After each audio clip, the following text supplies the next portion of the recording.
کچھ درویش ہیں، درویش اللہ والے، جنہوں نے واقعی بند کیا ہوا ہے اپنے اوپر خواہشوں کا دروازہ. وہ کہتے نہیں دروازہ نہیں کھولنا ورنہ یہ دوبارہ بند نہیں ہوتا. یاد رکھ لینا. کچھ درویش ہیں جنہوں نے اپنے اوپر دروازہ، خواہشات کا دروازہ اپنے اوپر وہ نہیں کھولتے. ایک سلطان یحییٰ نام کا بادشاہ گزرا ہے. عرب کے کچھ حصوں کا حکمران تھا تو اس کو بڑا شوق تھا لوگوں کو بانٹنے کا. دو قسم کے لوگ ہوتے ہیں نا، کچھ کو جمع کرنے کا شوق ہوتا ہے، کچھ کو شوق ہوتا ہے کوئی روٹی کھا لے. حضرت ابراہیم علیہ السلام بغیر مہمان کے کھانا، کچھ ایسے بھی ہوتے ہیں جن کے گھر بندہ چلا جائے تو پتیلی پہ ڈھکنا دے لیتے ہیں. اپنا اپنا فرق ہے نا جی، ہر آدمی کا اپنا اپنا ذوق ہے. منت کرتے ہیں کسی کی. مجھے بڑی بات پسند ہے شیخ سعدی کی، قرضے لے لے کے مہمان نوازی کرتے تھے. ایک دن سارے مقروض کٹھے ہو گئے، کہنے لگے بابے پیسے دے.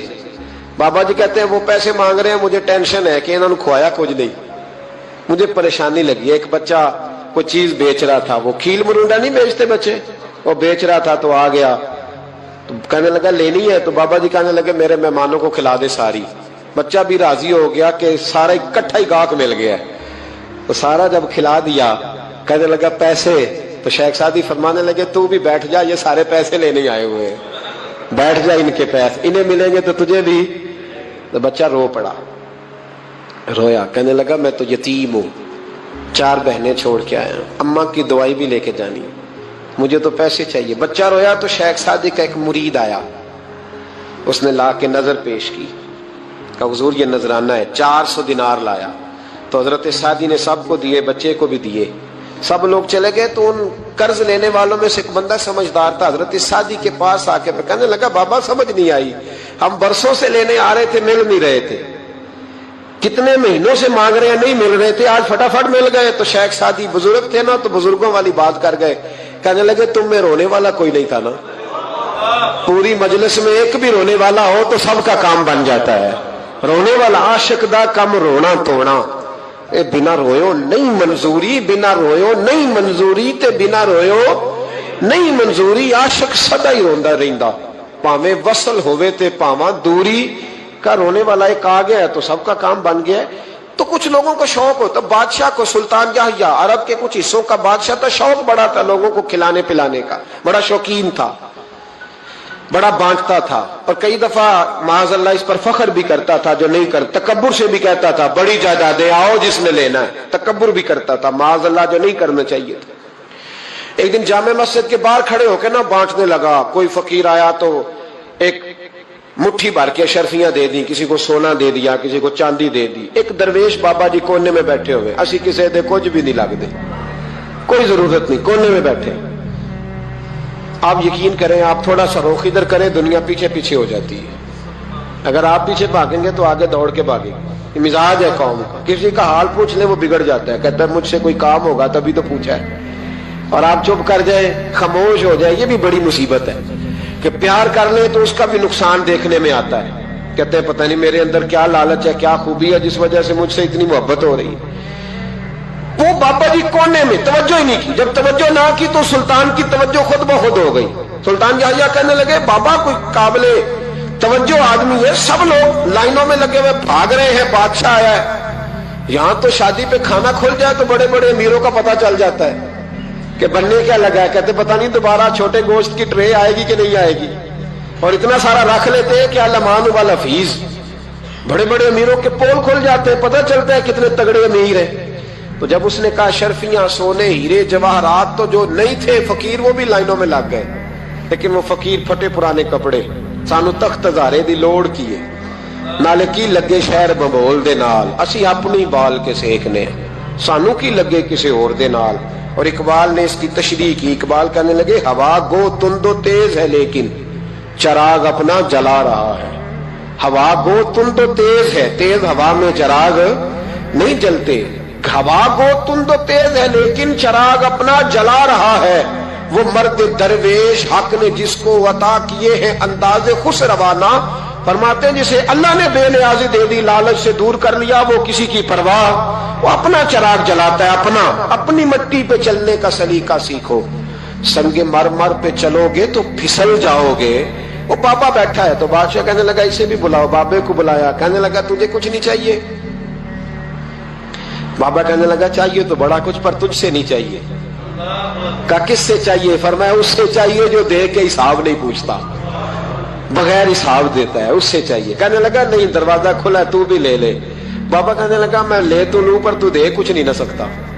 बादशाह को गुस्सा आया, अकड़ थी, तकब्बुर था। कहने लगा तू क्यों नहीं मैं दे सकता, तू सवाल कर। तो बाबे ने साथ वाले फकीर से लकड़ी का काला प्याला पकड़ा, होते ना फकीरों के पास मांग, लकड़ी का काला प्याला। तो कहा लो दे दो कुछ। उसने फौरी तौर पर सोने की अशरफियां मुट्ठी भरी और लकड़ी के प्याले में डाली। अब जब प्याले में डाली तो कड़ कड़ की आवाज तो आई, पर पता नहीं वो किधर गई सारी अशरफियां। दूसरी मुट्ठी डाली तो फिर कड़ कड़ की आवाज आई, पर अशरफियां किधर गई कोई पता नहीं चला। तीसरी, चौथी, पांचवी, बाबे का प्याला खाली का खाली। 2 दफा भी, 4 दफा भी। ये बादशाह लोग जिद्दी होते हैं, मानते नहीं जल्दी, क्योंकि इन्हें किसी ने बता दिया होता है ना सारा कुछ तुम ही हो, अड़ जाते हैं। हाँ हाँ, जो जिस मनसब पे भी बादशाह होता है अड़ जाता है। उसने कहा मैं भी जिद्दी हूं, प्याला भर के छोड़ना है। एक बोरी मंगा ली, दूसरी मंगा ली, तीसरी मंगा लिया। बाबा खुश है, मुतमईन है, चलो डालो, तुमने कहा था मिलेंगी। अब वो मुट्ठी डालता, कभी अशरफियां, कभी हीरे, कभी चांदी, पर पता नहीं किधर जाती। बिल आखिर आहिस्ता आहिस्ता बैक होने लग गया। वजीर कहने लगा बादशाह पीछे से बोरियां खत्म हो गई है, अब नई मंगाने लगेंगी, पीछे कोई चीज भी नहीं, खत्म हो गया सारा कुछ। इंसान किसी को क्या दे सकता है? क्या हाँ वो इंसान बड़ा नवाजते हैं जिनके पास खजाने भी अल्लाह के दिए हुए होते हैं, वो नवाजते हैं लोगों, वो नवाजते। कहा तू क्या दे सकता है? बादशाह जब तंग आ गया ना बादशाह, तो घोड़े से नीचे उतर आया और बाबे के पैरों में बैठ के कहने लगा बाबा ये प्याला है किस बला का नाम? नीचे कौन सा कुआं है कि जो कुआं जो नीचे गिराता ही जाता है और जो भरता ही नहीं है? तो अब बादशाह का हाथ रुका तो बाबे ने प्याला छोड़ दिया और बड़ा कीमती लफ्ज कहा। बाबा कहने लगा बादशाह ये इंसानी ख्वाहिशात का प्याला है, ये इंसान की ख्वाहिशों का प्याला है, ये लालच का प्याला है, ये कभी भर सकता। इंसान कभी कहता है या अल्लाह अपना मकान दे दे, बड़ा राजी हूं, उसे अपना मिल जाता है, फिर कहता है नहीं सोसाइटी में होना चाहिए। फिर सोसाइटी में अल्लाह देता है तो कहता है 5 मरले का छोटा है। इसके नफ्स का प्याला कभी भरता। नबी पाक अलैहिस्सलाम ने फरमाया था उस ख्वाहिश के पीछे ना लगना जो तुम्हें नई ख्वाहिश में डाल दे। को नहीं समझ आई बात किया, बड़ी बात कर दी हुजूर ने एक जुमले। मुस्नद इमाम अहमद बिन हंबल में हदीस है, फरमाया उस ख्वाहिश के पीछे ना लगना जो तुम्हें एक नई ख्वाहिश में डाल दे, उसके पीछे ना लगना। और फरमाया उस ख्वाहिश के पीछे ना लगना जो तुम्हें बेजा ख्वाहिशों के पीछे लगा दे। लोगों के लल्ले तलल्ले, परेशानियां, आजमाइशें, लालच, हवस, वो परेशानी वो इतनी ओढ़ ली है लोगों ने कि दिलों से तकवा, रूहानियत, इबादत, दर्द, ज़ौक, शौक खत्म हो गया। दुनिया ही दुनिया बची है, दौलत ही दौलत बची है, बाकी हर चीज को नफ्स का सांप डस गया। मुअद्दिस इब्न जौजी रहमतुल्लाह अलैह फरमाते मेरे शहर का एक मालदार शख्स था तो एक बड़ी नागन खरीद के लाया। नागन सोने का अंडा देती थी नागन, पर अंडा सोने का अंडा देती थी। उसके बाल बच्चों ने भी, एक ही बेटा था, बीवी थी, उन्होंने कहा अब्बा ये नागन है, इसका काम दसना है, तो तू ख्याल कर। क्या कहा था हज़रत सुल्तान बहू ने? खारे खूह कदी मिठे नहीं थींदे, भावे सै मना गुड़ पाइए, ते सप्पां दे पुत कदी मिठ नहीं थींदे, भावे चूलियां दूध पियाइए। इसकी फितरत में डसना है, तो ये डसेगी, बात खत्म हो गई। का नहीं, सोने का अंडा देती है। रख लिया घर में। बकरी रखी हुई थी, पालतू बकरी, बकरी को नागन ने डस लिया, बकरी तड़प के मर गई। बीवी और बेटा कहने लगे ख्याल कर, बकरी को डस लिया ना उसने कहा बकरी कितने की? कहा 6 दिनार की। सोने का अंडा कितने का? कहा 50,000 दिनार का। तो कहने लगा छोड़ो, अंडा तो मिल रहा है ना, अगरचे नागन है, अंडा तो आ रहा है ना। कुछ दिनों के बाद घर में घोड़ा रखा था, घोड़े को डस लिया, तड़प के मरा घोड़ा। उसको फिर समझाया बीवी और बेटे ने कि बस कर दे, ये नागन है, ये डसेगी। उसने कहा घोड़ा कितने का? कहा 20 दिनार का। तो अंडा कितने का? 50,000 दिनार का तो छोड़ो, घोड़ा मरने तो नया ले आएंगे। अल्लाह अकबर। एक नौकर घर में रखा था जानवरों को चारा डालने को। अचानक उसने चारा जो उठाया तो अंदर वो नागन बैठी थी।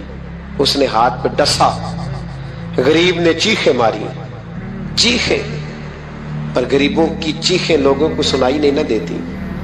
गरीबों की चीखें लोग दरवाजे बंद कर लेते हैं। लोगों ने इसलिए काले शीशे लगाए हैं कारों को कि गरीबों की चीखें ना दिखाई दे ना सुनाई दे। नागन ने डसा, चीखने लगा नौकर, लेकिन गरीब का खून भी सस्ता होता है ना, उसका सारा वजूद जहर से फट गया। लेकिन मालिक को तरस न आया, कहने लगा नया मुलाजम आ जाएगा। अब बीवी और बेटे ने पैरों में बैठ के समझाया कि बस कर दे, इसको छोड़ दे कहीं या मार डाल, ये नागन है। उसने कहा पागल हो गए हो, कभी सोने का अंडा देखा है? सोने का अंडा देती है। वक्त गुजरने लगा, चंद महीने सुकून के गुजरे, लोग बात भूल गए। एक दिन सवेरे सवेरे कमरे से मां के रोने की आवाज आई, और जब अम्मा चीखी, खामन दौड़ा तो कहने लगी ले तेरे सोने के अंडे बच गए। और वो देख मेरे बेटे को डस के बिस्तर से उतर गई है। वो देख मेरा इकलौता बेटा। अभी बेटे को उठा के तबीब के पास ले जाने ही लगे थे, वो अपने घर के दरवाजे तक पहुंचा था कि जनाब इजराइल पहले तशरीफ ले आए। अब जब वापस आया, बेटे का जनाजा बड़ा मुश्किल है बाप के लिए उठाना, बड़ा मुश्किल है, बड़ा मुश्किल। रोने लगा, चीखने लगा। एक बेटा वो भी पर्दा कर गया। जनाजा उठा, लोग उसको दफन करने के लिए निकले तो मां ने भी सारा सामान समेटा। मां ने भी वापस आके कहने लगा तू कहां जा रही है? कहने लगी इस वेड़े में, इस सहन में मेरे बेटे की मौत हुई। यहां सोने के अंडे बचे पर मेरा बेटा नहीं बचा। मैंने उस आंगन को क्या करना है जिसमें सोना तो पड़ा हो पर बेटा मां पुकारने वाला हो ही कोई ना। मेरी तो सारी आरज़ुएं उजड़ गई, तेरे लालच ने हर चीज तबाह कर दी। कहने लगा मैं इसे मार डालूंगा, निकाल दूंगा, कब क्या फायदा। तो खत्म हो गई बात। बेकदरा कुछ कदर न जाती, कीती खूब तसल्ली हो। दुनियादार पुजारी जर दे, कुत्तियां दे गल टल्ली हूं, अब क्या फायदा। बीबी निकली तो शख्स चौक में आया, डंडा लिया, नागन को मारा। और इब्न जौजी फरमाते हैं वो पागलों की जिंदगी बसर करता था।